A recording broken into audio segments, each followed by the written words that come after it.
வாழ்க வளமுடன். அனைவருக்கும் சிவகரி அன்பான வணக்கம். இந்த வீடியோவில் எதை பற்றி பார்க்க போகிறோம், நிஃப்டி மற்றும் பேங்க் நிஃப்டி அடுத்த நகர் அப்படின்னு பார்ப்போம். அதுக்கு சப்ஸ்கிரைப் பண்ணிங்க. வீடியோ பிடிச்சிருந்து லைக் பண்ணுங்கள், ஷேர் பண்ணுங்கள், கமெண்ட் பண்ணுங்கள். உடனுக்குடன் அப்டேட்டுக்கு டெலகிராம் லிங்க் டிஸ்கிரிப்ஷனுக்கு ஜாயின் பண்ணிங்க. சரி வாங்க வீடியோக்குள்ளே போவோம். ஃபஸ்ட் நம்ம என்ன சொல்லியிருந்தோம் நடந்து பார்ப்போம். நம்ம என்ன சொல்லியிருந்தாலும் மார்க்கெட்டை பொறுத்தளவுக்கு இந்த ஃபஸ்ட்டு ரெசிஸ்டன்ஸ் பிரேக் பண்ணாலும் செகண்ட் ரெசிஸ்டன்ஸ் மார்க்கெட் ஃபால் ஆக வாய்ப்பு. ஃபஸ்ட்டு சப்போர்ட்டில் மார்க்கெட் சப்போர்ட் எடுத்து மேலே போக வாய்ப்பு இருக்குது. இந்த ஃபஸ்ட்டு சப்போர்ட் பிரேக் பண்ண பட்சத்தில் மார்க்கெட்டில் ஃபால் அப்படிங்கிற மாதிரி சொல்லியிருந்தோம். ஆனால் கொஞ்சம் நாளாக மார்க்கெட் பார்த்திங்கன்னா எந்த ஸ்கிரிப்டில் எக்ஸ்பீரியோ அந்த ஸ்கிரிப்ட் பார்த்திங்கன்னா ஃபுல் சைட்வேஸில் தான் மார்க்கெட் இருக்கும். நேற்று பார்த்திங்கன்னா பேங்க் நிஃப்டி இருந்துச்சு, இன்றைக்கி பேங்க் நிஃப்டி தான் இருந்துச்சு. அதுமாரி இந்த எக்ஸ்பெரி என்றைக்கு மாறுதோ அன்றைக்கி தான் மார்க்கெட்டில் ஒரு மூவ்மெண்ட்ஸ் நம்ம எதிர்பார்க்கலாம். அது எதனாலும் பார்த்தோம்னா மார்க்கெட்டை பொறுத்தளவுக்கு செல்லர்ஸ் கண்ட்ரோலில் மார்க்கெட் மேலே விடாமல் கீழே விடாமல் ஒரு ரேஞ்ச் ஃபஸ்ட்டில் அவங்க டார்கெட்டை முடிச்சிடறாங்க. ஃபஸ்ட்டு அரை மணி நேரத்துலேயே மார்க்கெட் முடிஞ்சுது. அதுக்கப்புறம் பார்த்திங்கன்னா ஃபுல் சைட்வேஸ் தான் எக்ஸ்பெரி ஸ்கிரிப்டில். இப்போ எக்ஸ்பெரி ஸ்கிரிப்ட் என்ன சொல்லுதோ அதுதான் மித்த ஸ்கிரிப்ட்டுமே பண்ணுது. இப்போ பார்த்திங்கன்னா இதுதான் ப்ராப்ளம். இந்த எக்ஸ்பெரி ஸ்கிரிப்ட் நவம்பர் 20க்கு பிறகு இந்த இதெல்லாம் மாறதுக்கு வாய்ப்பு இருக்கும். மார்க்கெட்டில் ஒரு நல்ல மூவ்மெண்ட்ஸ் இருக்கும் அப்படின்னு எதிர்பார்க்குறேன். பார்ப்போம். அடுத்து பேங்க் நிஃப்டி பார்ப்போம். ஃப்ரெண்ட்ஸ் பேங்க் நிஃப்டி வச்சுருக்கேன். பேங்க் நிஃப்டி பொறுத்தளவுக்கு ஃப்ளாட்டாக ஓப்பன் ஆனால் மார்க்கெட் ஃபஸ்ட்டு சப்போர்ட் எடுத்து மார்க்கெட் செகண்ட் ரெசிஸ்டன்ஸ் ஃபால் ஆகும். அப்படி இல்லாத பட்சத்தில் செகண்ட்லேருந்து ஃபால் ஆகும் அப்படிமே கொடுத்துருந்தோம். ஆனால் பார்த்தீங்கன்னா ஃபஸ்ட்டு ரெசிஸ்டன்ஸ் மதிக்கவே இல்லை, அழகாக ஈஸியாக பிரேக் ஆகிட்டு. ஆனால் செகண்ட்லேருந்து தான் ஃபால் ஆகும்னு எதிர்பார்த்தேன். ஆனால் அதுக்கப்புறம் பார்த்திங்கன்னா இந்த ஃபஸ்ட்டு ரெசிஸ்டன்ஸ்க்குள்ளே சைட்வேஸில் மார்க்கெட்டை முடிச்சிட்டாங்க ஃப்ரெண்ட்ஸ். சரி ஓகே, நாளைக்கு என்ன வாய்ப்பு அது பார்த்திங்கன்னா நேற்று மட்டும் பார்த்திங்கன்னா இந்த ஃபுல் சைட்வேஸ் நேற்று இந்த இடத்துல ஃபுல் சைட்வேஸாக இருந்துச்சு. இன்றைக்கி பார்த்திங்கன்னா இந்த ரேஞ்சுக்குள்ளே சைட்வேஸ். சரி ஓகே, நாளைக்கு என்ன நடக்க வாய்ப்பு நிஃப்டிலேருந்து பார்ப்போம். ஃப்ரெண்ட்ஸ் நிஃப்டி சார்ட் வச்சுருக்கேன். ஃபஸ்ட்டு எழுதி ரிமூவ் பண்ணிவிடுவோம். இப்போ டே கேண்டில் ஃப்ரெண்ட்ஸ் இப்போ டே கேண்டில் வச்சுருக்கேன். இந்த டே கேண்டில் செட்டப்படி பார்த்தோம்னா மார்க்கெட் புல்லிஸ்க்கான செட்டப் திருமணத்துக்கான அறிகுறி தெரியுது. இந்த டேயோட லோ பிரேக் பண்ணால் மார்க்கெட்டில் ஃபால் இருக்கும், ஹையே பிரேக் பண்ண பட்சத்தில் மார்க்கெட்டில் புல்லிஸ் இருக்கும். இதுதான் இந்த டே கேண்டிலோட செட்டப் தான் காட்டுது. முதல் நாள் பார்த்தீங்கன்னா இன்வெர்டர் ஹேமர் போட்டுருக்காங்க. அதன்படி பார்த்தோம்னா ஹையே பிரேக் பண்ணால் தான் மார்க்கெட் அப் சைடு போகும். லோ பிரேக் பண்ணாலும் இறங்க வாய்ப்பானால் லோ பிரேக் பண்ண உள்ள க்ளோசிங் மேலே வச்சுருக்காங்க. இதுபடி பார்த்தோம்னா மார்க்கெட்டை பொறுத்தளவுக்கு இந்த இடத்துல மார்க்கெட் அப் சைடு போகிறதுக்கான வாய்ப்பு தெரியுது மாதிரி தான் தெரியுது ஃப்ரெண்ட்ஸ். சரி ஓகே, 50 மினிட்ஸில் பார்ப்போம். ஃப்ரெண்ட்ஸ் 50 மினிட்ஸில் வச்சுருக்கேன். இப்போ பார்த்தோன்னா ஃபஸ்ட்டு சப்போர்ட் எடுத்தோம்னா 24,341 ஃபஸ்ட்டு சப்போர்ட்டாக இருக்கும். அதுக்கடுத்து பார்த்திங்கன்னா 24,204, அதுக்கடுத்து 24,074. சார் ஓகே, ரெசிஸ்டன்ஸ் எடுத்துட்டோம்னா இன்றைக்கி போன ஹை பார்த்திங்கன்னா 24,480 ஃபஸ்ட் ரெசிஸ்டன்ஸாக இருக்கும். அதுக்கடுத்து பார்த்திங்கன்னா நேற்றோட ஹை 24,604, அதுக்கடுத்து 24,710. சரி ஓகே, இது என்ன மாதிரி மூவ்மெண்ட்ஸ் இருக்குது வாய்ப்புன்னு பார்த்தோம்னா என்னோடய பாயிண்ட் ஆஃப் வியூவில் மார்க்கெட்டை பொறுத்தளவுக்கு இந்த ஃபஸ்ட்டு ரெசிஸ்டன்ஸ் பிரேக் பண்ண பட்சத்தில் மார்க்கெட்டில் புல்லிஸ் இருக்கும். அதுபோல் ஃபஸ்ட்டு சப்போர்ட்டை பிரேக் பண்ண பட்சத்தில் மார்க்கெட்டில் ஃபால் இருக்கும். அதுக்கான செட்டப் தான் இந்த மார்க்கெட் இருக்குது.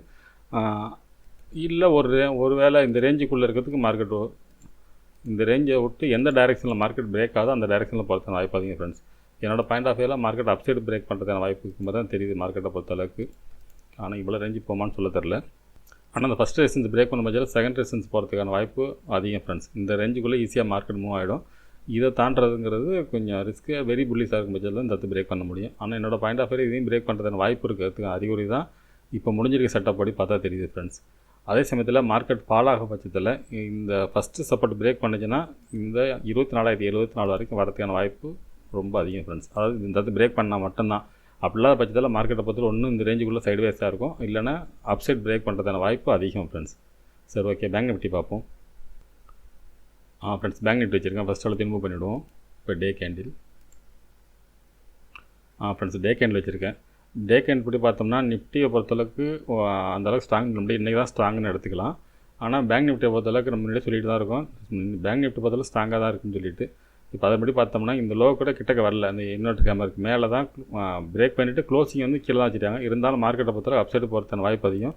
இருந்தாலும் இந்த டே கேண்டில் ஒரே ட்ரெண்ட் லைன் இருக்குது. இந்த ட்ரெண்ட் லைனை பிரேக் பண்ணணும் மார்க்கெட்டை பொறுத்தளவு. இந்த ரேஞ்ச் வரைக்கும் மார்க்கெட்டுக்கு வாய்ப்பு இருக்கும். அதாவது 52,150, 200 இந்த ரேஞ்ச் வரைக்கும் மார்க்கெட் மூவ் ஆகிறது வாய்ப்பு இருக்குது. இந்த கேண்டிலோட பாடி க்ளோசிங் வரைக்கும் இருக்கிறதுக்கான வாய்ப்பு உண்டு ஃப்ரெண்ட்ஸ்.